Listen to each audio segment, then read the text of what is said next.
অল্প অল্প করে জীবনের গল্প থরে থরে সাজানো যে থাকবে। অর্থাৎ জীবনে যে কত কি গল্প আসে একবার চিন্তা করুন না। সেই বিয়েতে চলে গিয়েছি ঢাকা থেকে বরযাত্রী চট্টগ্রামে। তো এটা তো আসলে আমি ভাবতেই পারছিলাম না, কারণ সামনে আমাদের অনেক বড় লং জার্নি আসছে।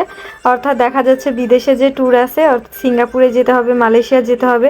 তো এর ভিতরে যে অন্য কোথাও যাব, ইভেন বাড়িতেও যাচ্ছি না, যার জন্য ভেবেছি একবার যখন ঘুরে আসবো, ঘুরে এসে তারপরে বাড়িতে ঘুরতে যাব। এর আগে আর কোথাও যাচ্ছি না, শ্বশুরবাড়িতেও অনেক দিন যাওয়া হয় না, তো সেখানেও যাচ্ছি না। তারপরেও বিয়েতে হঠাৎ করে কিভাবে যে হয়ে গেল বুঝতে পারলাম না। আসলে মাতাজি যখন আমাকে বলেছিল উনি আমাকে মেয়ের মতো অনেক স্নেহ করে, ভালোবাসে, তখন আমি ওনার কথাটা না ফেলতে পারিনি। উনি বারবার বলছিল যে তুমি চট্টগ্রামে গেলে ভালো হয়। আবার আমার পতিদেবের হচ্ছে শিকড়টাই কিন্তু চট্টগ্রামে। অর্থাৎ তার ভক্তি জীবনে আসা থেকে শুরু করে সে চট্টগ্রামেই থেকে, ওখান থেকেই মানে প্রসাদভোজী হয়েছে বা ভক্তি জীবনে এসেছে, সব কিছু, ইভেন পড়ালেখাও ওখানেই করেছে। যার কারণে ওরও চট্টগ্রামের প্রতি আলাদা একটা টান আছে। তো সেই সুবাদে আমরা ভাবলাম যে তাহলে যাওয়াই যায়, মাতাজি এত করে বলল, তাহলে কিভাবে কথাটা না রেখে পারি।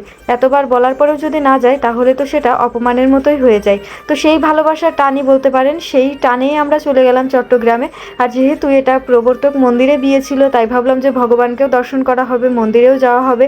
তো যাওয়ার পরে তো অনেকের সাথে দেখা হয়েছে, ইভেন অনেকে বলছিল যে তারা অনেক দূর দূরান্ত থেকে এসেছে শুধুমাত্র এই বিয়েতে তো নয়, বরং আমাকে দেখতে। তো আমি এটা শুনে তো আরও বেশি খুশি হয়েছি।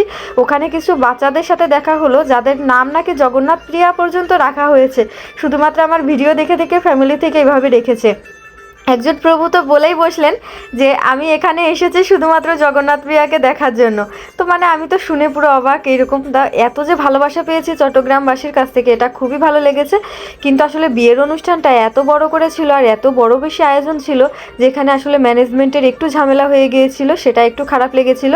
কিন্তু আসলে বিয়ে বাড়ি বলে কথা, একটু ঝামেলা হবে, এটা কোনো বিষয় না। তারপরেও আমি বলবো যে ভালোবাসাটা পেয়েছি, সেটা হচ্ছে সবচেয়ে বড় বিষয়। তো যাই হোক, আমাদের নবদম্পতি দাদা এবং বৌদি দুজনেই কিন্তু ডাক্তার।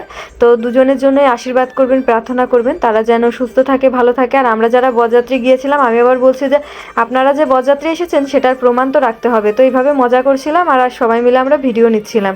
তো যাই হোক, পুরো আয়োজনটা অনেক সুন্দরভাবে হয়। এরপরে যখন আমরা হোটেলে ব্যাক করছিলাম তখন প্রায় বাজে রাত 1টা। তখনও দেখি পুরো চট্টগ্রামবাসী শপিংয়ে ব্যস্ত। অর্থাৎ সামনে যেহেতু মানে তাদের একটা অনুষ্ঠান বছরে, তো সেই অনুযায়ী মানে সবাই শপিং করতে এত ব্যস্ত।